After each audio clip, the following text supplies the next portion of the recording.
working out away from the team's facilities. Denver cut him soon after.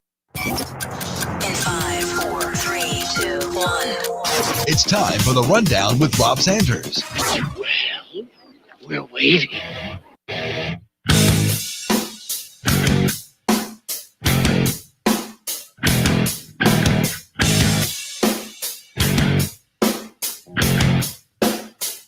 Welcome into the Rundown on Fox Sports Radio 1400 around the world on the iHeartRadio app. My name is Rob Sanders. Thanks for joining us today.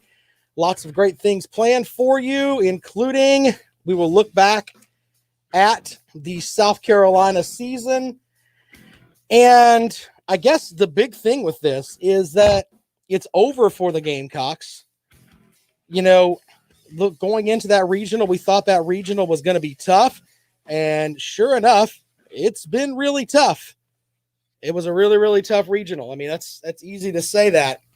South Carolina, of course, loses out. They drop a one-run matchup to Old Dominion on Saturday in the winners bracket, and then drop the morning matchup to Virginia. And, you know, you look at this and you say, okay, where do we go from here? We'll talk about that in a moment. But I got to have some comments from Coach Kingston after the loss yesterday. And what he said made a lot of sense. And he did something that I thought was really good. He just said, hey, you know what? The season was what it was, but you can have good seasons, but we need more than just good seasons here.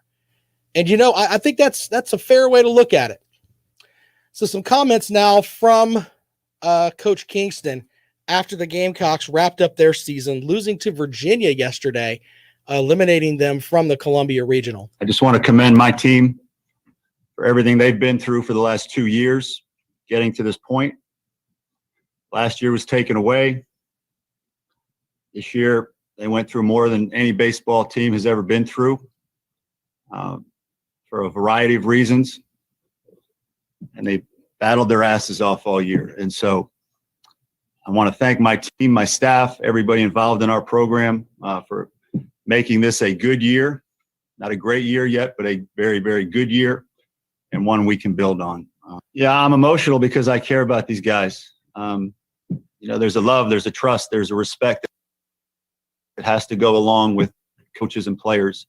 And as I mentioned, the last 2 years, what these guys have gone through is like, and we're not alone. I mean, we're not the only team that dealt with COVID and all the challenges of this year. We're not the only team, but this is our team. And I'm emotional because we care. And I told them after the game that the pain they feel right now, years from now, they'll realize it's a blessing because very few people get to be a part of something so special, get to be a part of a brotherhood that they care about so much. And if they didn't care, it wouldn't hurt so much right now. And so there were, you know, a lot of emotions in that locker room when we spoke after the game, but been doing this a long time. Those emotions come when guys are invested and they care. So that's why we're emotional. Well, clearly our pitching has gotten to the point now where we can be considered among the best. And we still have some work to do offensively. I think that's clear. I think doesn't take a rocket scientist to figure out. We still need to make more progress in that area. But that comes with experience. That comes with a lot of factors, and it will continue to improve. But again, the total picture is it was a good year, but we won great years around here. So there you go. There is Coach Mark Kingston talking about the Gamecocks as they lose. It was kind of a bad way to end the season, but when you really stop and look at it, there's only there's 16 teams that'll be left at the end of the regionals, and the Gamecocks just came up short. You cannot blame the pitching staff. The pitching staff for South Carolina was outstanding. 3-2 loss yesterday. I played well in the first matchup with Virginia. And I tell you what, you can't really argue too much with what the pitching staff has done. Now, as far as baseball, as far as on the other side of the plate, you know, coming up to bat, Gamecocks just didn't get it done. And being a consistent offensive threat has been kind of a problem there. Yesterday, they were 4 for 17 on advancement opportunities and a 13-3 strikeout to walk ratio. When that happens, you're not going to win very many games. Now, I'm in the camp of there's a lot of, hey, let's hit 3-run homers. Let's try to win that way. Maybe I'm just old school to my thinking, but I think moving along is moving runners along is the way to go. Blakes is outstanding by walking in the game-winning run. If you look at the entire set of pitching for South Carolina, if you went in knowing that you would give up 3 runs to Virginia in a loss, and you'd give up 2 runs to Old Dominion and lose, 8 runs overall in the entire regional, that's pretty good. That's pretty good. So it's when you really step back and look, the pitching is not the problem. Georgia fans chiming in online. I'd love to hear about their regional, but they don't have one. So there were some teams that did advance. NC State getting the job done. Texas will advance as well. East Carolina, Texas Tech, Arizona, Notre Dame, Vanderbilt, and Tennessee. All of those teams advanced. And, the teams that looked the best, I thought Vanderbilt, Tennessee, and Notre Dame look really good. Not to take anything away from those other teams, but from the matchups that I watched over the weekend, I thought those 3 teams looked really solid. Now, you've got games going on today. We'll give you a quick scoreboard update here as we roll along this afternoon here on the Rundown. Top of the 7th inning, Mississippi State leads Campbell 6-5. Games that are getting underway here shortly. You've got Southern Miss and Ole Miss. That is Game 7 of the Oxford Regional. 5 o'clock today, of course, you've got Old Dominion and Virginia down at Founders Park. I think the way that's set up is if Dallas Baptist can win later on and Old Dominion wins, you're probably going to have super regional play here in Columbia next week. That's kind of the way it looks. So we'll keep you up to date on how that goes. Some other matchups to look at. Stanford is playing Game 7 against UC Irvine tonight. Arkansas dropped a game last night to Nebraska. That's going to be an interesting matchup today. That's a winner-take-all matchup at 7 o'clock tonight. Oregon lost last night to, LSU won last night. They advanced. They play Oregon, and that is a winner-take-all matchup out in that regional. So LSU, the team that looked like they probably didn't deserve to be in the tournament. There were folks that were saying, hey, their coach is getting that one last ride. I'll tell you what, they're playing some pretty good baseball out there in Oregon. I don't know if they're going to win or not, but they did show themselves up to be pretty good. South Alabama and South Florida, they're going to resume Game 6 of their suspended game today at some point. That is in the Gainesville Regional, where Florida, which was one of the top teams in the country, they did not advance. They did not advance and looked pretty bad at some point. So I mentioned the Dallas Baptist series. They're playing Oregon State in the Fort Worth Regional. TCU, the team that I thought would do well because they can steal the bases. Yeah, not so much. Their stadium's being used by a couple of other teams. Fort Worth Regional Game 7 is at 4 o'clock. And that's pretty much it across the board. All right, so if you want to talk about South Carolina and how their matchup ended up not going the way that it was supposed to, but by the way, great games at Founders Park. All of the games were just really close. 1-run matchups, good.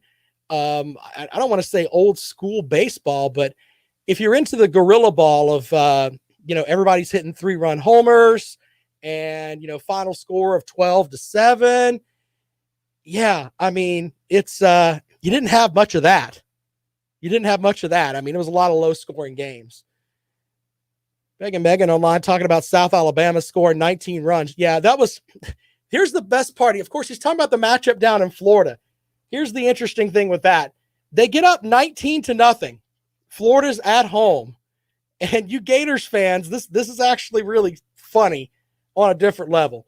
But they're up 19-0. It's like the 7th inning. They have like a long rain delay. So you have to sit there and watch as you're down, 2 touchdowns, a field goal, whatever. And you got to go out and finish up that. Knowing you're going to lose to South Alabama.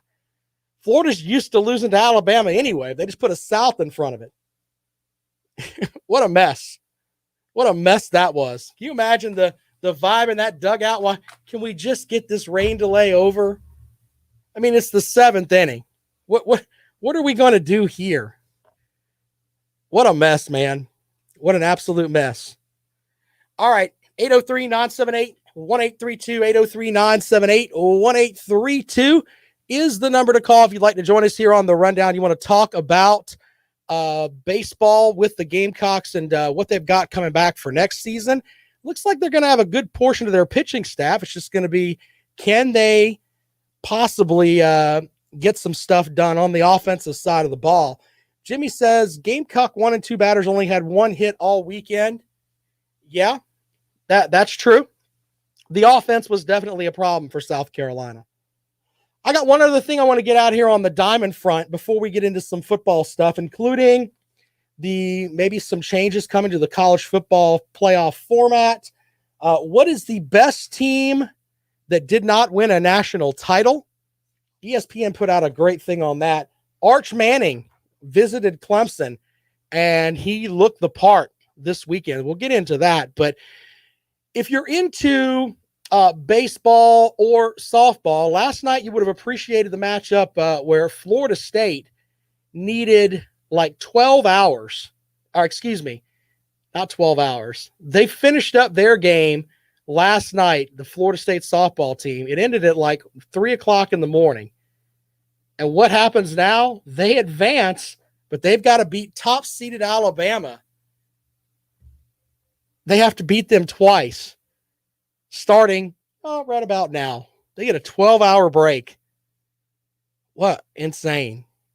I tell you what, I kind of gained a new appreciation for some of the stuff that goes on with the softball. There was somebody sent me something where one of those young ladies dislocated her finger, went to the dugout, had it reset, and went back out. Think about that for a minute. What a mess that would be. Hey, I broke my finger. Let's get it put back in place, and you're going to go right back out there. The women that are out there playing softball are tough. Makes you wonder about certain people, certain people that tweak a little something here or there and they miss months at a time. We don't have to put names out there. We don't have to put names out there at all. But that is, I am enjoying some of the softball stuff that is out and about right now. Some of the other comments that are over in the comments section. Let's see here. Blake says, the last time Mississippi State played Clemson in football, I went to the game in Atlanta, and State absolutely demolished Clemson. I don't remember when that was. But he says that he would love to play them again. Look, there's a section of people that they go back to Clemson from like the pre-playoff era. And you have teams like some of the Tommy Bowden teams were terrible. When you really stop and think about it, teams that went on the road and lost at Wake Forest and lost on the road at Duke and things like that, those weren't exactly good teams. It's a completely different thing now. Now, you've got people that'll say, well, we beat Clemson 10 years ago and we won by, 21 points. It's not the same Clemson team. It's not. There is a monumental level of butthurt among the pretenders. And what I mean by the pretenders are the people that think that their programs are on the same level as Clemson is, but they're not. Those people are really upset with what Dabo Swinney has done. And it's kind of sad because they just look like they're just the constant underachiever. It's like, I guess the best reference would be, imagine that you are the little brother and your somewhat bigger brother is playing you in basketball right on the family driveway. And you've been out there playing and you're just kind of right there, but then you're not. But then all of a sudden over a summer, the little brother shoots up 6 inches. And he goes from being a kid that was 5'8" to now he's what, 6'2". Let's say he's 6'4". and you've maxed out your height at 5'10", and you were able to dominate before, but now little brother is 6'4". He's much better than you are. There's not really much you can do about it. So you were kind of left behind. That's how some of this looks now with some teams that some folks didn't see what Clemson had the capability of doing, and they did it. So there's a lot of fans from teams that aren't equal to them now that are upset as far as the football stuff goes. I mean, cry a river. That's the best thing I can tell you, but I can also tell you win, and that stuff will come to you. You'll garner the respect that you think that you have now that you don't. 803-978-1832, 803-978-1832. Queen of the Dum-Dums, Megan online, says UGA beat Clemson by 24 with a youth pastor who dressed up like a head coach. Yeah, that's all well and good. That was back I don't think I had children when that happened. Imagine that. That's how long ago that was. It's insane. You should be respectful of what Clemson is. And you know what? Especially with teams like Georgia, you should aspire to be what Clemson is. Aspire to be something that where you are one of the cream of the crop. Because right now you're not. You're not even the best in your division. And that sounds kind of silly, but it's true. It's absolutely true. 803-978-1832, 803-978-1832. We'll update the scores for you really quick here as some of the matchups are still underway. We've got, let's make sure I have the update here for you. Mississippi State still leading the way against Campbell 6-5. That's in the top of the 8th inning. Also, let's see here. South Alabama wins over South Florida. That's the resumption of that game. They won 4-0. That's over. Now they're going to play here at 3:45 for Game 7 for the take-all there. 3:30, Southern Miss and Ole Miss will get underway along with Oregon State and Dallas Baptist. 5 o'clock, Old Dominion and Virginia. Nebraska and Arkansas tonight. Stanford and UC Irvine, followed by Oregon and LSU. All right, so comments on the Gamecock baseball season and the way that it ended. Not exactly what you want. Not exactly what you want. But there are folks, Gamecock Twitter was on fire yesterday with, man, they weren't really happy with the way that they thought that Coach Kingston was running the program. I guess I'm looking at it from the perspective of, I think you win in college football. Yes, you've got to have hitting. That's important. But that pitching has been really good. Pitching's been really good.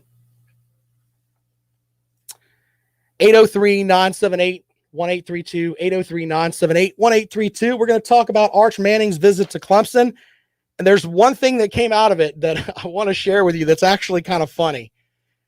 A report from 247 Sports about his visit to Clemson and how the other recruits reacted to him.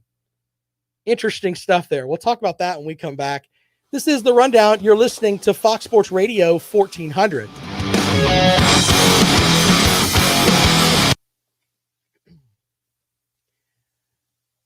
Let's see here. All we can go by is the most recent game. Okay, well, in the most recent game, you lost to Florida. So you are not the best in your division. How's that working out for you? Though it doesn't work that way, right? Because, four-string quarterback. Who cares? Who cares? You roll with what you got. Stop with that nonsense. Alabama lost Jalen Waddle, first-round draft pick. What'd they do? They won the national title. Clemson didn't play in a regional, sir. We could talk about your regional. You don't have one either. Clemson didn't have a good year. Unlike you, I don't sit here and say, we had our 18th string pitcher out there and we had this happen, we had that happen. I don't make excuses. Losers make excuses. I don't make excuses. Put out what you got and then go from there. But I guess it's hard being a Georgia fan, listening to Blondie over and over and over again. Insane.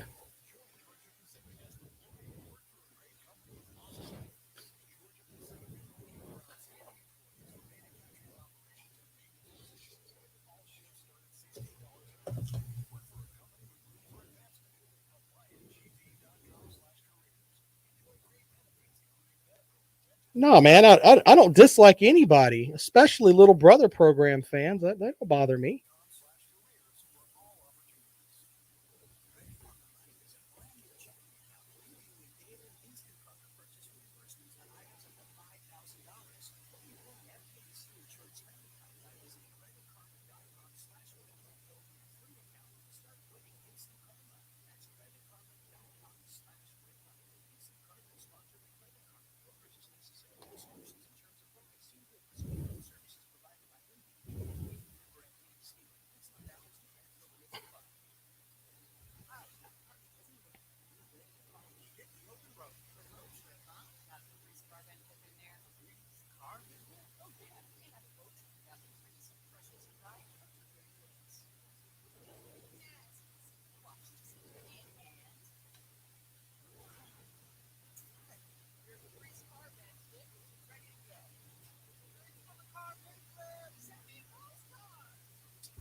You won't be here September the 5th, so I won't have to deal with you anymore.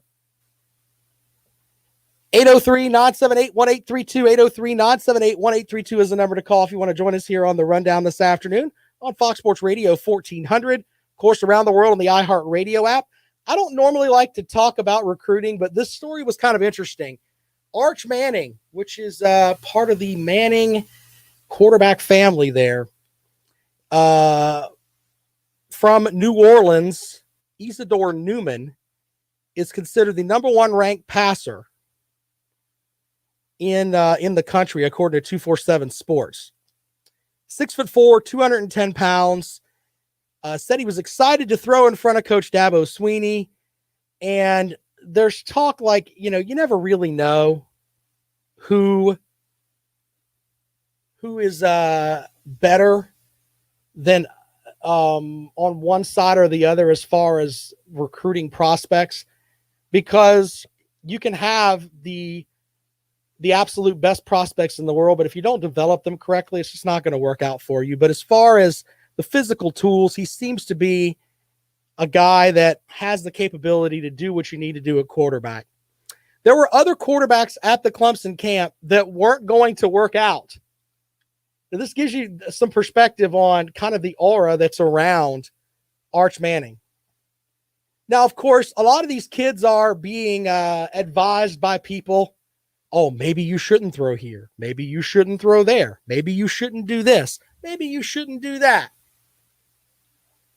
Arch Manning comes out there and throws and does whatever the coaches ask for him to do. When he does that, the other recruits that were there that aren't as highly rated as he is decided point blank, okay, well, if you're going to throw, then I'm going to have to throw. They're looking at each other from that perspective.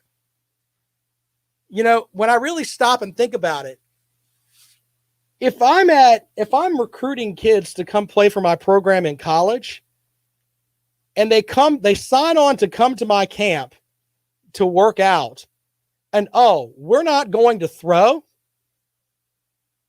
What? That I would be, you're out of your mind. I wouldn't extend those guys scholarship offers. You can't compete here in June, and yet you're expecting me to give you a scholarship offer to come here? No. Just thought that was interesting, seeing that, some of these guys weren't going to throw. Nothing was wrong with them physically. They just didn't want to throw. Now, if you're injured, that's completely different. Completely different. But these guys weren't injured and decided, we're not going to throw. Jerome brings up a great point online. I'm kind of all over the place today, but last night there was the quote-unquote fight between Mayweather and whatever the YouTube sensation that they call him. And the rules on that were the stupidest thing ever. We're not going to announce a winner. The only way you can knock somebody out, blah, blah, blah. So the size differential was huge because Mayweather's a guy, he probably walks around at 150, 155, something like that. He's not exactly the biggest guy. The other guy looked much, much bigger, but he's not the seasoned boxer that Mayweather is. So I put something out on Facebook this morning, and I'm like, these two guys stole money, because that's what they did. They didn't steal my money, but these two guys stole money from people. If you paid $50 for that fight, I got nothing for you. Nothing. But they basically hugged each other for 8 rounds. It was basically a no decision type of thing. What a disaster. And I guess because growing up, I was watching Mike Tyson knock people into next month. That's kind of what I remember. And maybe I'm spoiled in that I like the heavyweight fights. When I see the smaller guys fight, it just doesn't. It's like, okay. Not really. Not really. Jerome says Logan looks sharp and can take a hit. Look, and I get all that, but in the end, what did that exhibition do for boxing? Seriously. Now, if Mayweather said, hey, I'm going to have a sparring session with this guy, and he did that to promote a boxing match or a boxing card with up-and-coming fighters, that would be different. But charging $50 for that, I'm not buying it. If you charge $20 and, hey, you get to see some of the up-and-coming boxing stars from around the planet, we're going to have that. And we're going to have this nice sparring session here with these guys. I could kind of get that. But no, it's about, hey, here's $50. Let's watch these two fight. Now, someone got upset because they were talking about Muhammad Ali boxing Inoki from Japan. And those were exhibitions too. People were getting upset about making a comments like, well, Rob, you like Muhammad Ali, which, yes, I do. I admit that I'm a big Muhammad Ali fan. But, and of course, I think that Floyd Mayweather is an absolute joke who ducked competition for years. He fought people when they were at the end of their career or when they were at the beginning of it and they didn't know what the hell they were doing. He is a complete sideshow idiot. And when you see some of the fights that he's had, and maybe it's just the way that he fights in the ring too, he is it's like a fly. He fights like a fly swatter. He doesn't really hit you very hard. He tucks his neck and is a very defensive fighter, which there's something to that. There's something to be said for being a good defensive fighter. I get that. But I like the guys that go out on their shield, man. I like the guys that want the big fights. I want the guy that wants to fight Manny Pacquiao when they're both in their prime, not when they're pushing 45 or whatever it is. He did exactly that. Thank you, Megan. He chose his opponents very carefully where he would have a distinctive advantage over all of them. So when I see that, but then we get back to, well, he has these exhibitions, and it's the same thing with Muhammad Ali and Inoki and things like that. I don't think anybody really took those seriously. And they didn't have, I don't think they had pay-per-view back then where they were charging people $50 to watch these two go. Now, from the fight, I will tell you this, Mayweather did look sharp. He looked better in that fight than he had in the last couple, to be honest with you. He doesn't want to put that title up, though, of where he could get something next other than that 0 next to his 50 wins there. He doesn't want to do anything with that. But you want me to buy a Floyd Mayweather fight? Put him up against Canelo Alvarez now. Let's go with that now. I know he beat Canelo Alvarez when they were younger. Put him up against Canelo Alvarez now, or find somebody else. Get one of the top contenders and have him go at it with them. He won't do that, though, because, once again, that 0 is more important than anything. His legacy could be, hey, I came back and I fought one of the top guys and won. He'd have my respect then, and he'd get my $50 because I'd watch that fight. But watching exhibitions with guys that are on YouTube running their mouth, yeah, good luck with that. Good luck with that altogether. All right, 803-978-1832, 803-978-1832 is the number to call if you want to join us here on the rundown. Blake says, I like butterbean knockouts in the first round. No, it's not like that. I enjoy the science behind it. The sweet science. I get all that. I don't want to see guys like getting knocked out in the first round. I can understand the chess match portion of it. But to just duck guys, I'm not buying that at all. All right, 803-978-1832, 803-978-1832 is the number to call if you want to join us here on the rundown. We're going to take a quick break. When we come back, we'll head out to the phone lines. Feel free to join us there at 803-978-1832. We'll break that down for you when we come back. This is the rundown. You're listening to Fox Sports Radio 1400.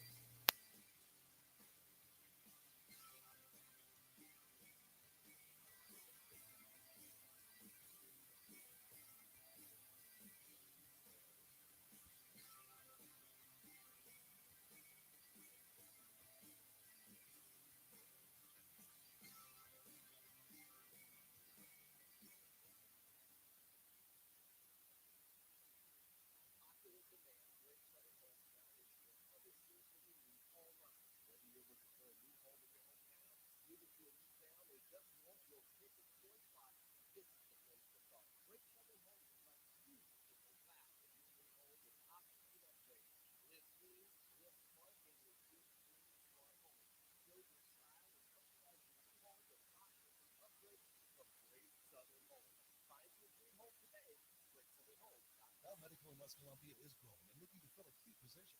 The job involves assembly and repair of manual and motorized wheelchairs, vertical platform lifts, wheelchair rooms, stair lifts.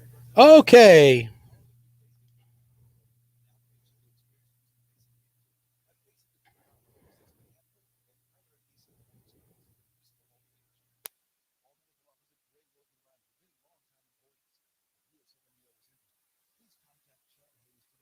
Blake, you're not talking about Beans and Franks, are you? That's what Jackpot calls them, Beans and Franks.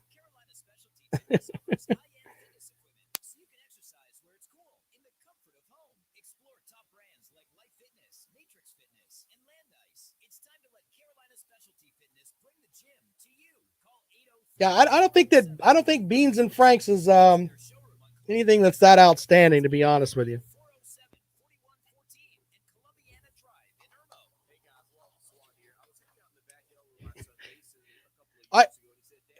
I think the pitching was good, Blake, but I don't know about the rest of it, to be honest. I thought that they seem to all be trying to hit 3-run homers, man, and I don't think that's going to work, to be honest with you.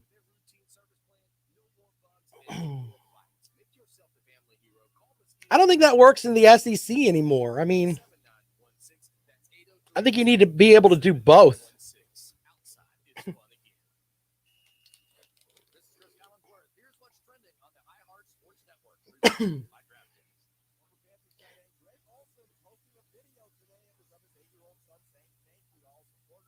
What's up, buddy? How you doing?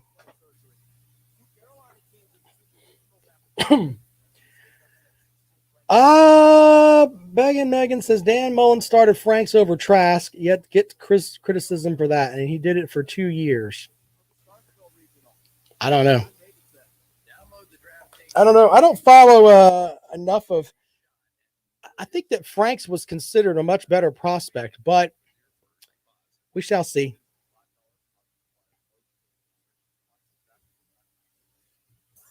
Broadcasting from the TrueCar.com studios. This is Columbia's Fox Sports Radio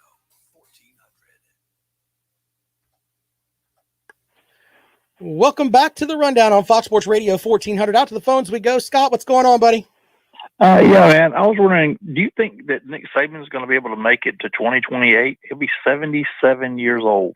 Yeah, he turned 70 this fall. This year. Yeah, so turned 70 in October. The contract, of course, is through 2028. When I really step back and look at it, I think that the idea behind him getting to 78 really isn't that far-fetched. I mean, he had hip surgery. He seems like he's in good health, I guess. Yeah. He enjoys what he does. He's one of the more driven coaches you'll ever see. He likes what he does, and so I don't see him. I really don't see him quitting, to be honest with you. We just saw Roy Williams, and now we saw the Duke coach go. Right. Do you think that there's going to be a plan like they had for when Saban goes? Yeah, or well, will they say we're Alabama and we're going to go get the guy we want? you know, We don't have to have him in house. that is a very, very good question. Will they do the head coach in waiting type thing?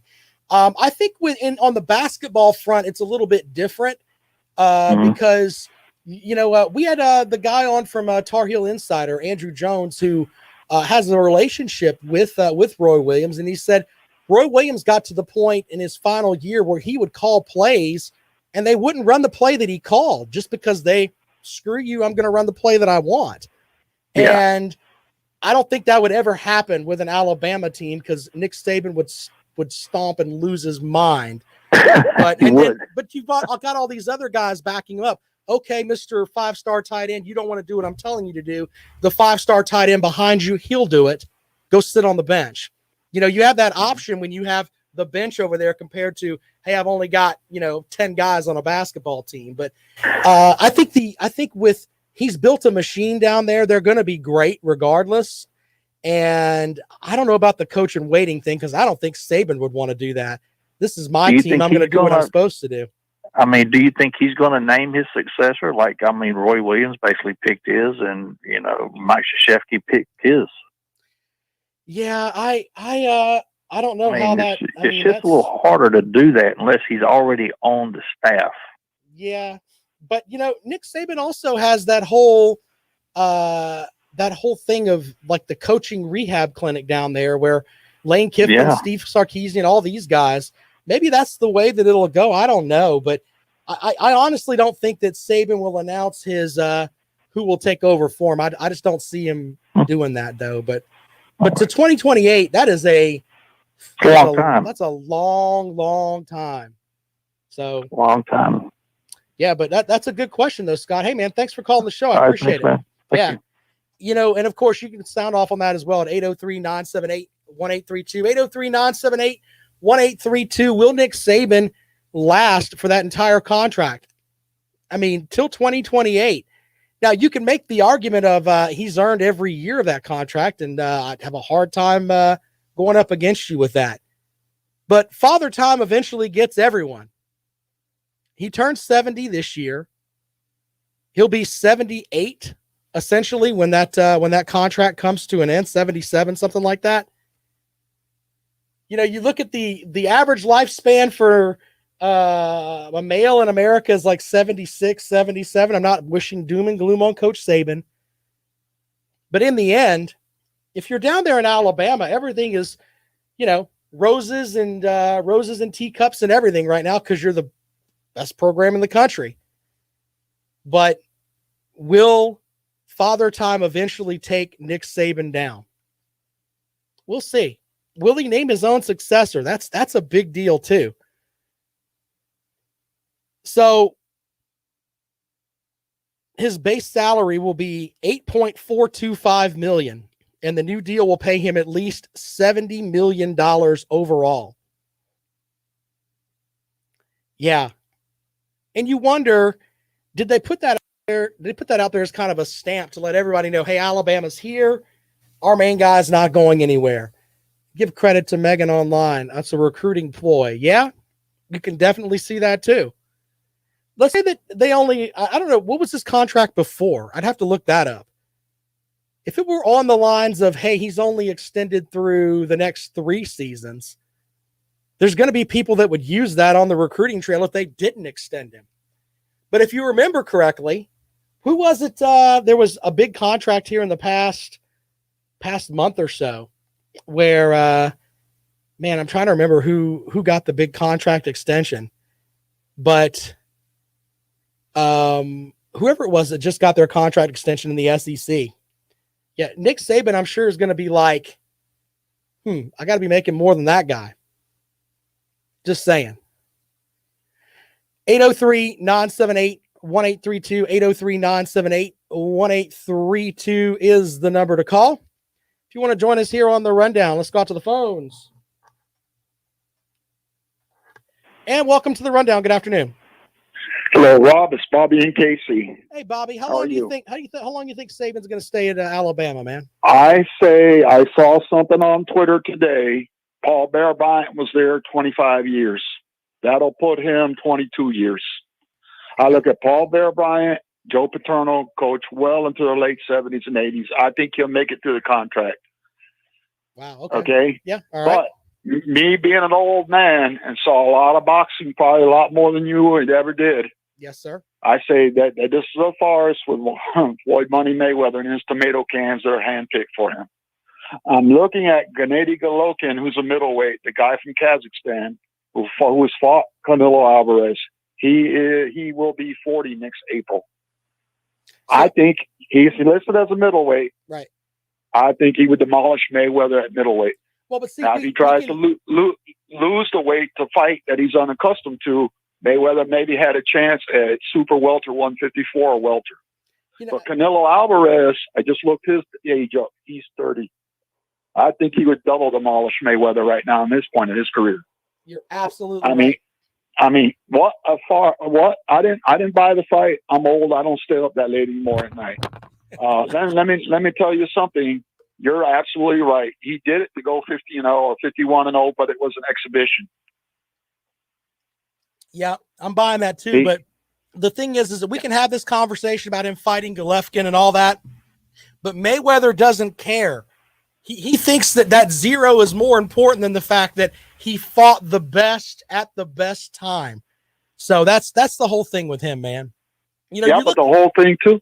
Yeah, go ahead. Marty talks. He owns his own casino. He bets on sporting events and lives in Vegas. $1 million a pop on a bet. Yeah. So I mean, money does talk. I mean, depending, Canelo has that huge DAZN contract he signed off. He was trying to get out of, but I mean, they don't call him Floyd Money Mayweather. I mean, what would the price be? What was Mayweather, and what's the fool Conor McGregor, the MMA guy, he fought for that amount of money? Yeah. I mean, money does talk. I mean, I would like to see Canelo Alvarez prove that pound for pound, I'm the best in the world. But they already fought before. But when they fought before, Alvarez was like 22 or something like that. I mean, he didn't know his left from his right. No offense to him, but I think Alvarez would knock him out, flat out knock him out. I don't know. I think he could win, but my whole thing is, Mayweather is a skilled fighter, and the only thing I could say, and I'm talking to the older listeners that you might have out there, is because Sugar Ray Leonard Speed, the Olympian from 1976, the champion under Angelo Dundee, his speed could have neutralized and defeated Mayweather. That would be the exciting fight, but it's not going to happen in their prime because Leonard's way, way old. He's older than I am. Yeah, I mean, seeing someone like that, pound for pound, the greatest fighter to see, because he is a slick and accomplished boxer. He did beat a young Canelo Alvarez. Yeah. But I mean, I'll let it go. I'm not going to sit here and jabber about this ridiculous tomato can fight he picked out. Yeah. I mean that's ridiculous. I mean, I didn't buy it. I mean, I would pay to see him and Alvarez. I didn't go to a local establishment to see him fight Conor McGregor, even though the 4 places that did show it had crowds out in the parking lot watching it on big screens. Yeah, that's true. Buddy. And that was way too late. But I think it was ridiculous. I didn't even know it was in Hard Rock Stadium with Dolphins, and the Hurricanes play. I didn't even know it was down there. But yeah, it was kind of ridiculous. And let's see if he'd ever get back, if the money was right, with a Golovkin or a Canelo Alvarez in the ring and really prove, oh, you're that great, huh? You want to keep your undefeated record? Fight somebody that's not a handpick, a tomato can, some whatever. Yeah. Because I mean, boxing's boxing. You want to be the best, but and it's also, do you want to stay undefeated? Do you want to make money? So anyway, yeah, I think this will be it for Nick Saban. And I'm just gonna say one thing. Lane Kiffin said he talked to him on the practice field like a third grader. I would say the way a head football coach or someone coming up through the ranks in football coaching kind of wouldn't be a coach in waiting under him, because Saban's rough on his coaches. I think they would probably make the brass at Alabama make a coaching search and try to lure Dabo away in the future from Clemson.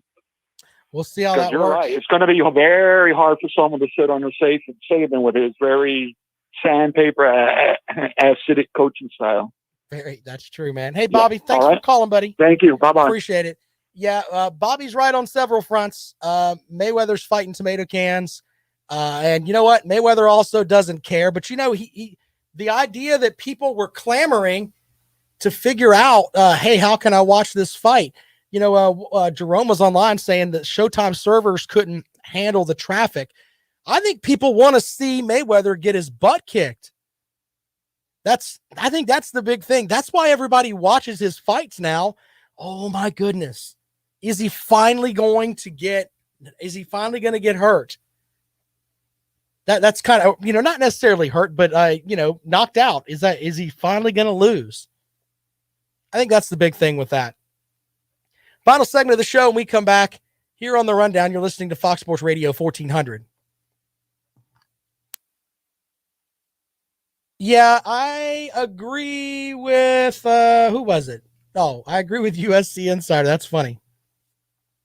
That's some funny stuff there.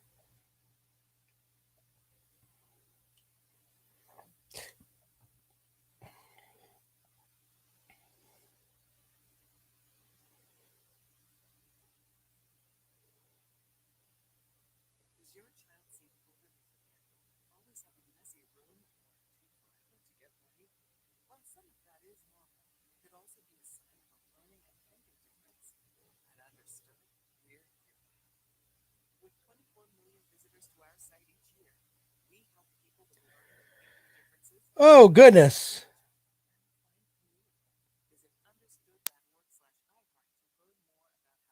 Muschamp is a player developer.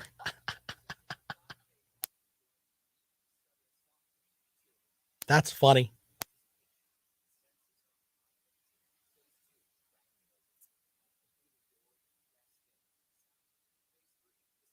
The only loss that Canelo Alvarez has is to Mayweather. That's it. I think he's the best pound for pound fighter in the world. But, and Mayweather's old. So the idea of going in and doing that would be tough, but he's hard to even put out there with that conversation.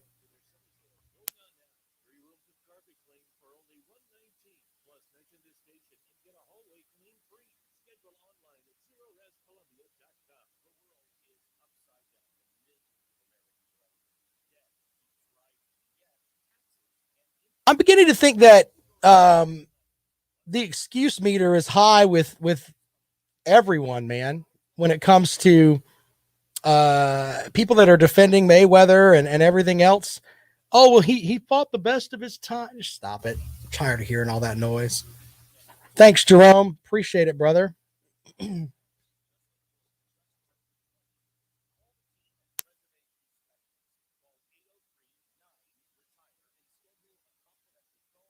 Megan, if I remember correctly, Grantham is like nobody liked him anywhere. I mean, I don't think anybody has liked Grantham anywhere, to be honest.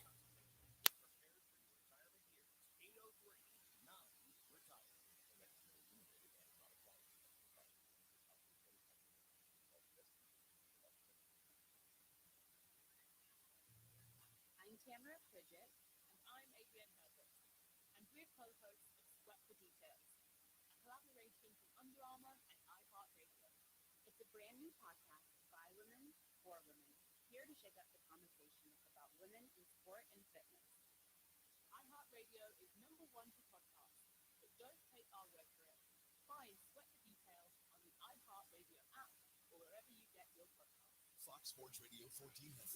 Online at foxsportsradio1400.com. On your phone with the iHeartRadio app and on hundreds of devices like Alexa, Google Home, Xbox, and Sonos. An iHeartRadio station.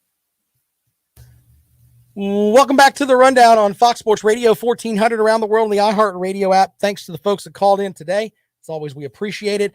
Big 12 Commissioner Bob Bowlesby is prepared to suggest college football playoff format changes.